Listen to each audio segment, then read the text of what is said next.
Let's just get this right now. Every called son, every called servant of God have a specific assignment. Let's forget everything about judgmental Christianity now and focus on heaven. God called Elijah and he gave Elijah a specific assignment. God called David and he gave David a specific assignment. God called Abraham and he gave Abraham a specific assignment. Every one of them came with their own different assignments. God did not call David to come and spoil or to come and use his own mission to destroy the mission of Abraham. Neither called Paul and give him a mission to destroy the mission of David. Jesus himself did not come to do or to destroy the law. He only came to modify the law, to make it more easier, more glorious, make it more easier for you and I to get connected to heaven. So everybody, everyone in the body of Christ, we just have to do what? Key to our own specific calling and do what God has assigned us to do. That God can call a singer and give a singer the grace to go and found a church. God can call a teacher and give a teacher for a particular person. So let us just leave every servant of God and every man of God to do what God has assigned them to do. Yours is to do what? Win souls to Christ. See that I'm just telling us, so we just have to be very, very careful. That you are called to be an evangelist is not to go and begin to tear a servant of God that is there praying every morning, doing everything to make sure that he grows his ministry. You are not going there, pick up one doctrine that you create out from nowhere and begin to condemn ministries. Ours is not to condemn ministries. What we are out to do is to do what? Win souls to Christ.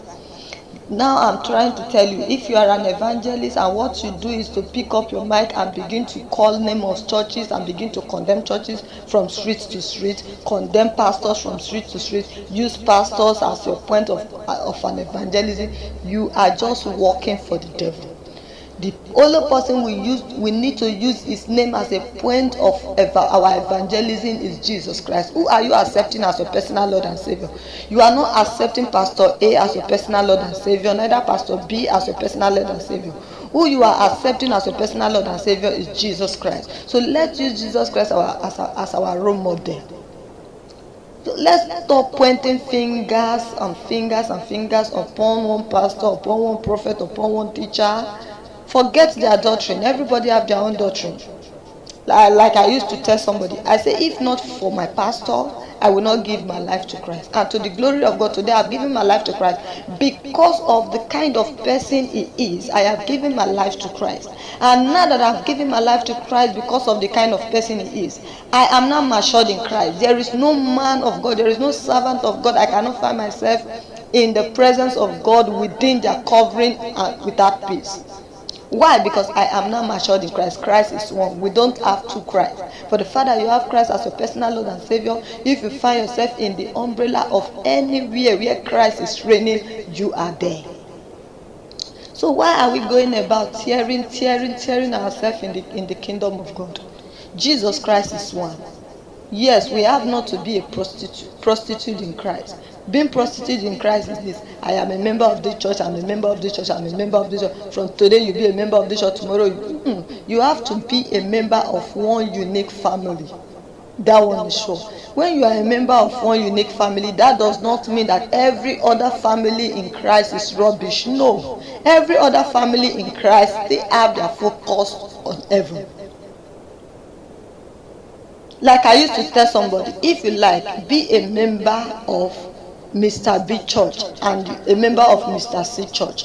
We are saying that Mr. B Church is the church that is leading people to heaven, and you are in Mr. C Church, and we now find a member from Mr. B Church that is doing something contrary to the will of God, and a member in Mr. C Church that is doing something right connected to God. The person of Mr. C Church will make heaven neatly, while that person in Mr. B Church will go to hellfire. So let us be very, very, very, very focused on heaven. Let's forget about anything worldly things. Yes, Mr. B is a pastor. He will use 24 hours to dance to the King of Kings, to the Lord of Lords, and he will use just only 1 second to preach the word of God. Living. That person is working under the anointing of David. David danced and his heaven open. If that is what God has given to him to use to populate the kingdom of God and to depopulate the kingdom of darkness, so be it. Mr. B is a teacher. He will use 20 days to teach the word of God, and he will use just a second to sing to the Lord. Yes, that is what God has given unto him. That is his gift. Let him be.